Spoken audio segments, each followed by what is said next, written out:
Welcome to the Slop Farm. Enjoy the video. You start now. Cleanse gently and stop any rubbing that worsens pigmentation. Once clean, apply a cold compress for 5 to 10 minutes to constrict vessels and reduce puffiness. While skin is still slightly damp, dot a peptide plus hyaluronic eye serum under each eye to boost moisture and plump fine lines. This immediate combo reduces darkness appearance and primes the skin for active nighttime repair. Make sure to be gentle. The thin eyelid skin needs soft, precise strokes. Once you've started the basics, move to consistent night repair.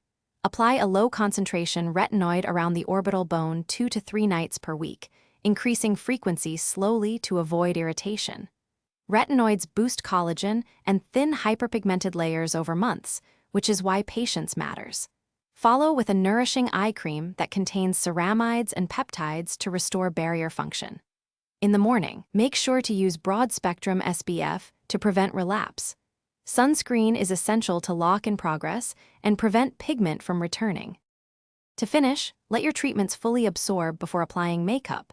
Use a thin layer concealer matched to counteract blue tones if needed. If you experience persistent irritation or redness, pause retinoids and switch temporarily to vitamin C and peptide serums while restoring the skin barrier. Make sure to evaluate lifestyle contributors, sleep, hydration, allergies, and adjust. If darkness is hereditary or vascular and does not respond after 3 months, see a dermatologist for laser, fillers, or medical treatments. That troubleshooting step prevents wasted time. Thanks for watching. Consider subscribing if we helped you today.